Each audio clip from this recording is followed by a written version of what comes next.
የበየአይነቱ ገበታ እነሆ ቀርቧል። ከማዕዳችን ትቋደሱ ዘንድ ለዛሬ የተሰናዳውን አይነት እንንገራችሁ። ቀዳሚ ያደረግነው ወቅቱም የሰርግ ነውና ሰርግን የተመለከተውን ጽሑፍ ነው። ኤደን ገነት መኳንንት ታነብልናለች። እኔም ደግሞ ሰርግና ሞት አንድ ነው ይሉት አይነቱን ብሂል አስቀድሜ እንደ ቻይና ባሉት ሀገሮች የሚከበረው የሙት ቤተሰብ መቃብሮችን የመጎብኘት ባህላዊ ክዋኔ የተመለከተውን መሰናዶ አቀርባለሁ። ማዕዳችን ሙሉ ነውና በያላችሁበት ትቋደሱ ዘንድ እነሆ ብለናል። ቤተልሔም አየለ ነኝ። ልጆች አኗኗር በእጅጉ የሚለያዩባቸው በርካታ ማህበራዊና ምጣኔ ሀብታዊ እውነታዎች መኖራቸውን ይጠቁማሉ። በየትኛውም የዓለም ክፍል በሚገኙ ማህበረሰቦች ዘንድ የአፈጻጸሙ ስርዓት መጠነኛ ልዩነት ይኑረው እንጂ የጋብቻ መግቢያ በር የሆነው ሰርግ ከፍተኛ ቦታ ይሰጠዋል። በተማረው ባልተማረው፣ ሞልቶ በተረፈው የዕለት ጉርሱን ለማግኘት ለሚታተረው፣ በኢንዱስትሪ በበለጸጉትም ሆነ በታዳጊ ሀገራት የሚኖሩ ሰዎች ዘንድ ሰርግ የተለየ ቦታ ቢኖረውም በአንድ ጎጆ ሁለት የተፈቃቀዱ ጥንዶች የመኖራቸው መሰረታዊ እውነታ የሆነው ትዳር ግን እጅግ የላቀ ቦታን ይወስዳል። ጋብቻ በሁለት ተጣማሪዎች መካከል ከሚደረገው የመኖር ግንኙነት ባለፈ ትልቅ ፋይዳ አለው። ሰዎች ለንግድ ሆነ ለሌላ ዓላማ ሊሻረኩ ይችላሉ። ይሁንና ፋይዳው ከተሻራኪዎቹ ውጪ እምብዛም በመሆኑ እንዲህ አይነቱ ግንኙነት ያን ያህል ትኩረት አይቸረውም። ከዚህ በተቃራኒው ጋብቻ ምንም እንኳን በሁለት ተፋቃሪዎች መካከል በሚኖር ግንኙነት የሚመሰረት ቢሆንም በማህበረሰቡ ዘንድ የትዳር ህይወት ዋናው የህብረተሰቡ እጅግ አስፈላጊ ተቋም ተደርጎ ስለሚወሰድ በማንኛውም ቦታ በሚኖሩ ሰዎች ዘንድ የተለየ ትኩረት የሚሰጠው ከመሆኑ ባለፈ የጤናማ ማህበረሰብ ምንጭ ተደርጎ ይቆጠራል።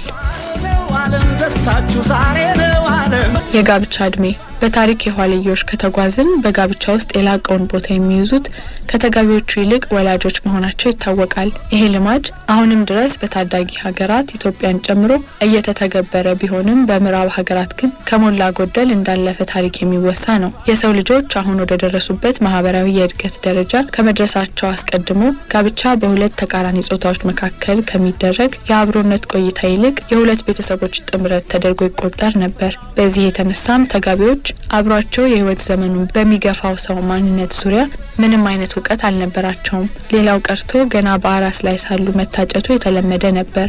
በተለይ ደግሞ የንጉሳውያን ቤተሰቦች አገዛዛቸውን ለማጠናከርና የንግስናው ዘር ሀብትና ንብረት ከነሱ እንዳይወጣ ለማድረግ በቅርብ ዘመዳሞችም ሳይቀር ጋብቻ ይፈጽሙ ነበር። በአሁኑ ወቅት በከፍተኛ ደረጃ የኢኮኖሚ እድገት በማስመዝገብ ላይ ያለችው ቻይና እስከ ቅርብ ጊዜ ድረስ ጋብቻ በጥብቅ በወላጆች ኃላፊነት ከሚከናወኑባቸው ሀገራት መካከል አንዷ ስትሆን ተጋቢዎቹ እስከ ዕለተ ሰርጋቸው ድረስ በፍጹም በአካል እንዳይተያዩ የማህበረሰቡ ሕግ አጥብቆ ይከለክል ነበር። በመሆኑም የቻይና ቀደምት ነዋሪዎች ጋብቻቸውን የመሰረቱት ከሰርጋቸው ቀደም ብሎ ለአንድ ቀን እንኳን ተያይተው በሚያውቁበት ሁኔታ ነው።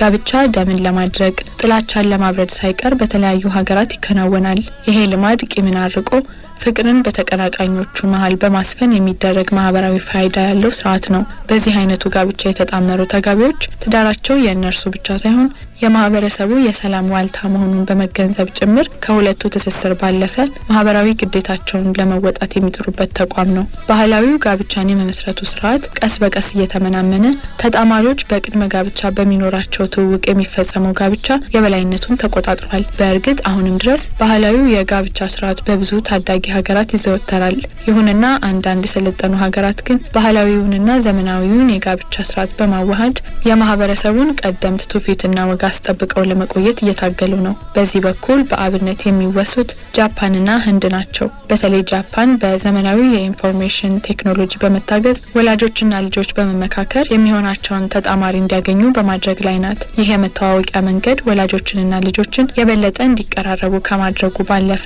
ምናልባት ተጋቢዎቹ በግንባር ተገናኝተው መጠናናት በሚያደርጉበት ወቅት ወደ ትዳሩ እንዳያመሩ የሚያደርጋቸው ጉድለት ካገኙ ውሳኔው የተጋቢዎቹ በመሆኑ ለጃፓናውያን ዘመናዊ ስርዓት መልካም የሆነ አጋጣሚን ፈጥሮላቸዋል። ሰርግ ድሮና ዘንድሮ በሀገራችን በተለይ በገጠሩ ክፍል ሰርግን ጥሪትን በሙሉ አሟጦ መከወኑ የተለመደ ነው። የከተማ መስፋፋቱን ተከትሎም ከተሜው የወላጆቹን ልማድ በመከተል የሰርግ ስርዓቱን ተያይዞታል። ይህን የሰርግ ስነ ስርዓቱን ከሞላ ጎደል በምዕራባውያን ባህል የተበረዘ ነው የሚል ቅሬታ ይቀርባል። በእርግጥ ሰርግ ያስፈልጋል ወይ የሚለው የመከላከያ ነጥብ መኖሩን ሳንዘነጋ መሆኑ ነው። የእኛ ትኩረት ጋብቻ በሰርግ ስርዓት የሚከናወንባቸውን የትዳር ጉዞዎች መሆኑን አስቀድመን በመጠቆም ወደ ቀጣዩ ነጥብ እናምራ። ሰርግ በስነ ሰብ አጥኚዎች ትንታኔ መሰረት ወደ አንድ የለውጥ ደረጃ ለመምጣት የሚደረግ ማህበራዊ ስነ ስርዓት ነው። ይህ ስርዓት ደግሞ ልጅ ወልዶ ከመደሰት እንዲሁም ሰው ሲሞት በሀዘን ድባብ ባህሉ የሚፈቅደውን የሀዘን ስርዓት ከማከናወን ጋር የተያያዘ ነው። ድሮ ሰርግ በወላጆች ብቸኛ ፈቃድ ተጋቢዎቹ በአስራዎቹ እድሜ ላይ ሳሉ አንስቶ ይከናወን ነበር። የዘንድሮ ሰርግ ደግሞ በተለይ በተጋቢዎቹ ፈቃድ ላይ የሚያተኩር በመሆኑ የተጋቢዎቹ እድሜ በአብዛኛው ከ20ዎቹ የተሻገረ ነው። ይህ እውነታ በሀገራችን ብቻ ሳይሆን በሌሎች ሀገራትም ጭምር የሚስተዋል ነው። ለምሳሌ በዓለማችን ተጋቢዎች ዘግይተው ትዳር የሚመሰረቱባት ሀገር ጃማይካ ናት። በጃማይካ አማካኝ የወንድና የሴት ተጋቢዎች እድሜ 31 ነው። አሁን ያለንበት ዘመን የሰርግ ስነ ስርዓት ባለፉት 100 ዓመታት የተከሰቱ ማህበራዊ፣ ኢኮኖሚያዊ፣ ሃይማኖታዊና ባህላዊ ተጽዕኖዎች ውጤት ነው። ኢትዮጵያም የዚህ የለውጥ አካል እንደመሆኗ መጠን የሀገሪቱ የጋብቻ ስርዓት የተለየ ቅርጽና ስርዓት ለመያዝ በቅቷል።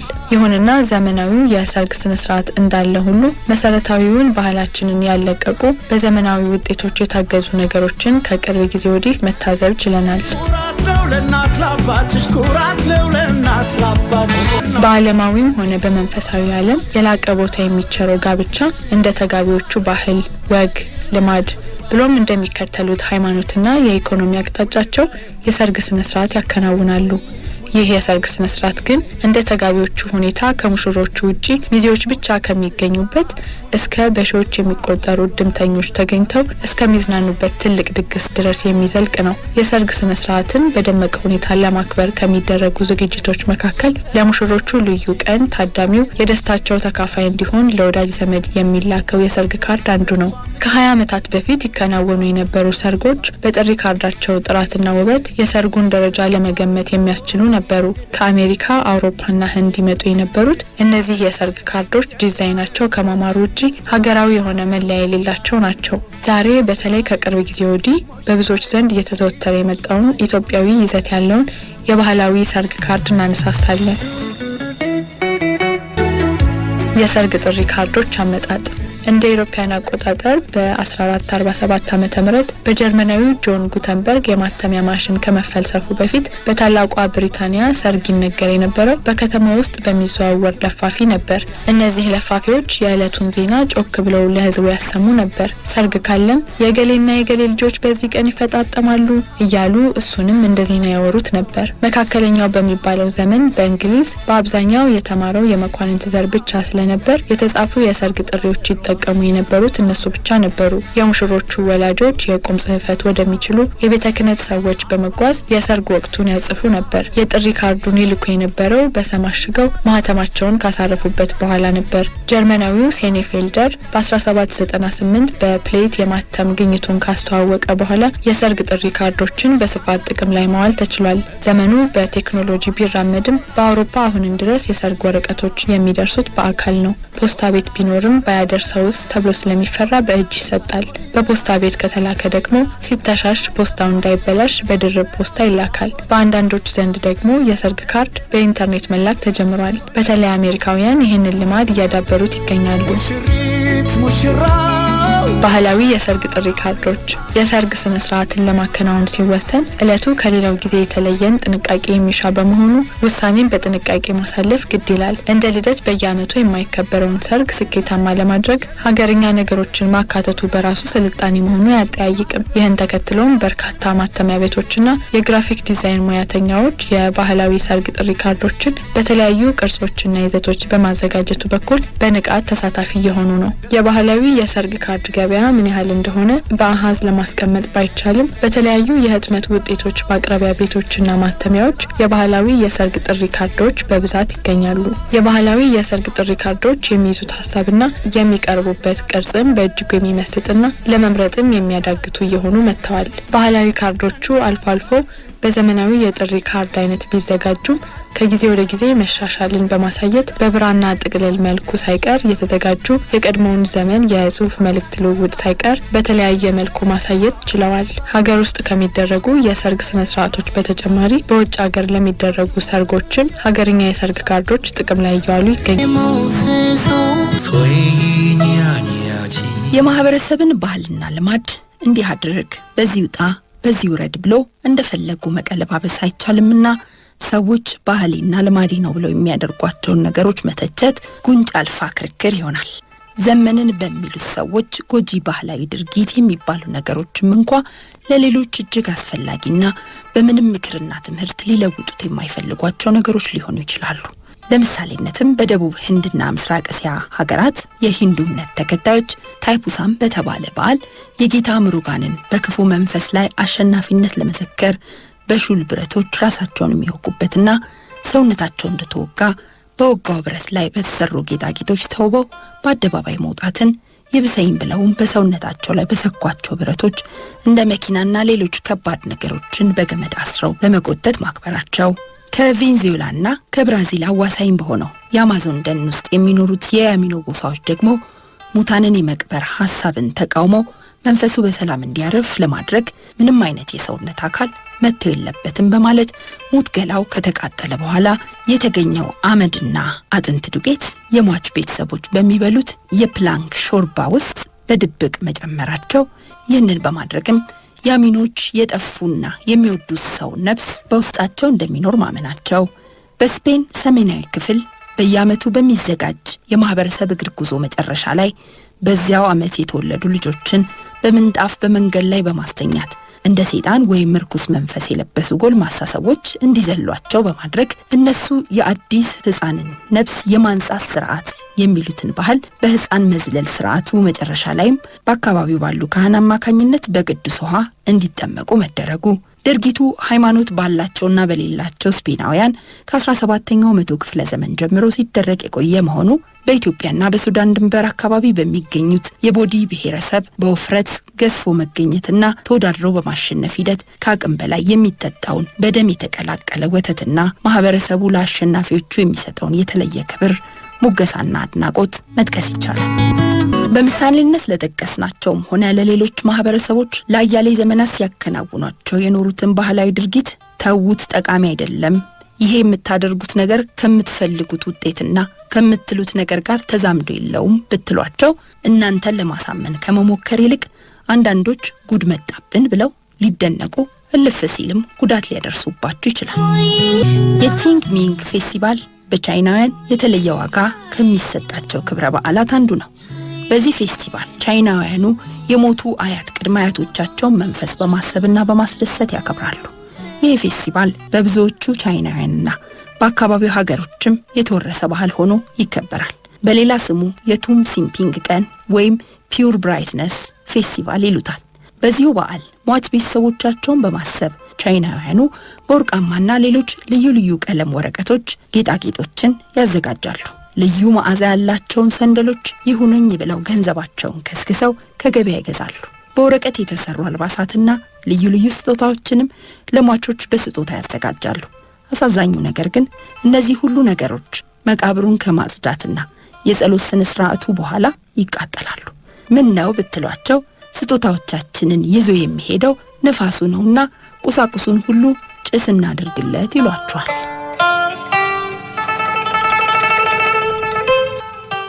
ሹሻን ላም በ1930ዎቹና 40ዎቹ የሞቱትን አያቶቿን ሙት መንፈስ ለማስደሰት ቻንግ ሚንግ ፌስቲቫል ላይ ተገኝታለች።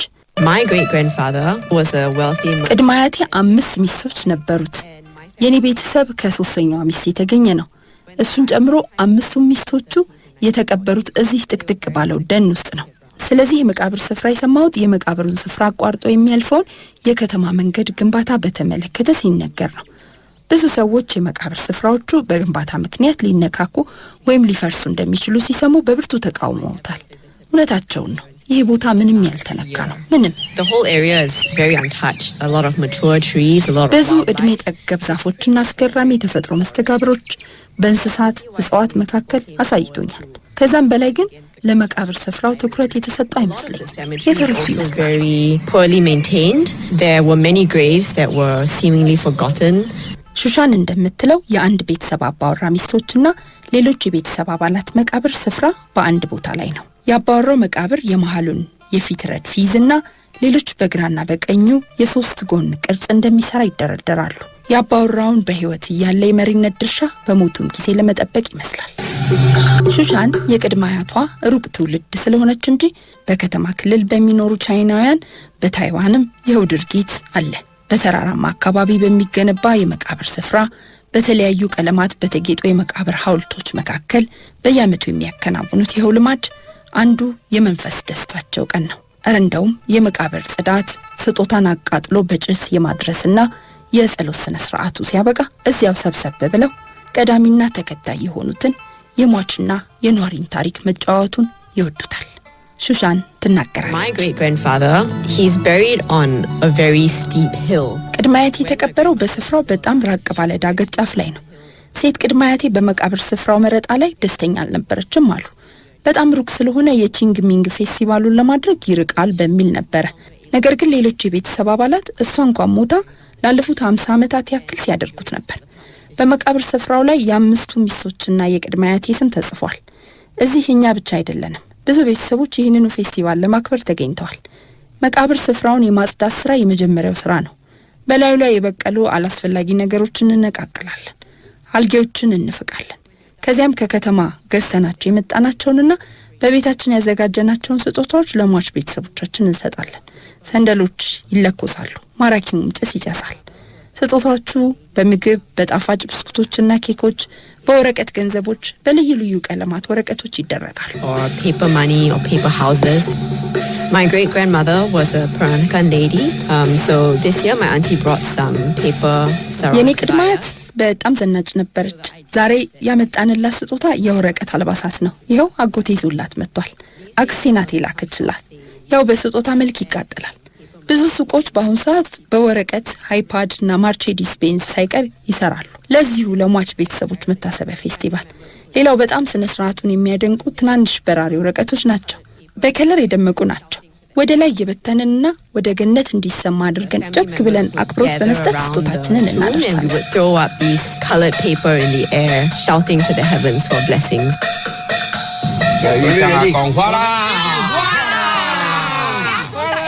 በአንዳንድ የቻይና ግዛቶች አሁን ፌስቲቫሉን በውድ መንገድ የማክበር ልማድ እየታየ ነው። የባህሉን መነሻ የሳተም ይመስላል። ሹሻን እሷና የአክስት ያጎቷ ልጆች በአመት አንዴ የሚከናወነውን ይህን ስነ ስርዓት በጣም ይወዱታል። በአመት አንዴ በተራራ ላይ የሚደረግ አስቸጋሪና የመባረክ ጉዞ አድርገው ይቆጥሩታል። የባህሉ አክባሪዎች አንዳንዶች ይሄ ድርጊት ትንሽ ግር ይላቸዋል ይላሉ። እኛ ግን የምናስበው ያለፈውን ትውልድ ከአዲሱ ጋር ማስተሳሰሪያ ሁነኛ መንገድ አድርገን ነው። ድርጊቱም ለ2000 ዓመታት ያክል እየተደረገ የቆየ ነው ሲሉ ይሞግታሉ። የቺንግ ሚንግ ፌስቲቫል ልማድ ከ770 ከክርስቶስ ልደት በፊት እስከ 476 እንደተጀመረ የሚነገርለት ነው። በአምስተኛው የፀሐይ ወር የመጀመሪያው ቀን ይከበራል። በእኛ ሚያዝያ አካባቢ እንደማለት ነው። አንዳንዶች ታሪኮች ደግሞ የቺንግ ሚንግ ፌስቲቫል የተጀመረው ከ2500 ዓመታት በፊት በዝሁ ስርወ መንግስት ዘመን ነው ይላሉ። አጼዎቹ ለአባቶቻቸው ክብር ሲሉ ለሀብት፣ ለሰላምና ለሀገር መልካም ምርት ሲሉ መስዋዕት ይከፍሉ ነበር። እንደ አውሮፓ አቆጣጠር በ732 የታንግ ስርወ መንግስት ንጉሠ ነገሥት ዙዋንግዞንግ በአባቶች መቃብር ላይ የተጀመረ በዓል እንደነበር ይነገራል። በሌላ የታሪክ ነጋሪዎች ደግሞ በዚሁ በንጉሠ ነገሥት ዙዋንግዞንግ የመጀመሪያዎቹ የአያቶች ስነ ስርዓት ንጉሱ መቃብሮቹ የሚገኙበት ጫካ እንዲቃጠል በሚያደርግ ጊዜ በእሳቱ ሰበብ እናቱ በመሞቷ ዕለቱ የቀዝቃዛ ምግብ ቀን ሆኖ እንዲከበር ማድረጉን እስካሁንም በአንዳንድ ገጠራማ የቻይና ክፍል ሰዎች ቀዝቃዛ ምግብ ብቻ በመመገብ ዕለቱን እንደሚያከብሩ ይነገራል። የቺንግ ሚንግ ፌስቲቫል በታይዋን የመቃብር መጥረቅ ቀን በመባል ይታወቃል። በሜንላንድ ቻይና፣ ሆንግ ኮንግ እና በአንዳንድ የእስያ ሀገራት በሃን ቻይናውያን የሚከበር ባህላዊ የቻይና ቀን ነው ይሉታል። ለበየአይነቱ ቆይታ ለሰጣችሁን ጊዜና ትኩረት እናመሰግናለን። ልዩ ልዩ ዝግጅቶች ጋር በቻላችሁትና በፈቀዳችሁት መጠን አብራችሁ ቆዩ። ያስተናገድኳችሁ ቤተልሔም አየለ ነኝ። ጥቅሎች በወር $5 ጀምሮ በመግዛት የተለያዩ ድራማዎችን ካለምንም ማስታወቂያ እንዲሁም ያለምንም ገደብ የበዙ የድራማ ስራዎችን ይከታተሉ። የግጥም አልበሞች፣ ተወዳጅ ከያናያን ጋር የሚደረግ አዝናኝ ቆይታዎችን፣ የሁሉም የሬዲዮ ጣቢያዎች ዝግጅቶችን በአንድ መድረክ ያለ ገደብ ከተጨማሪ 2000 በላይ ዝግጅቶችን በፈለጉ ጊዜ በየትኛውም ቦታ ሆነው በኦንላይንም ሆነ በኦፍላይን እንዳሉ መመልከት የሚችሉበት አዲስ የሜምበርሺፕ በጣም መድረክ አዘጋጅተናል። በአንድ ክፍያ በእጅ ስልኮ፣ በታብሌት ወይም በኮምፒውተር አለም በቲቪ ተጨማሪ ሳይከፍሉ መመልከት ይችላሉ። በወር $5 ጀምረው በፔፓል እና በማስተርካርድ መክፈል የሚችሉ ሲሆን በፈለጉ ጊዜ በቀላሉ ማቋረጥ ይችላሉ። የጣዕም ሜምበርሺፕ ጆይን ያድርጉ። ጣዕም፣ ሁሉም ነገር ስለ ህይወት።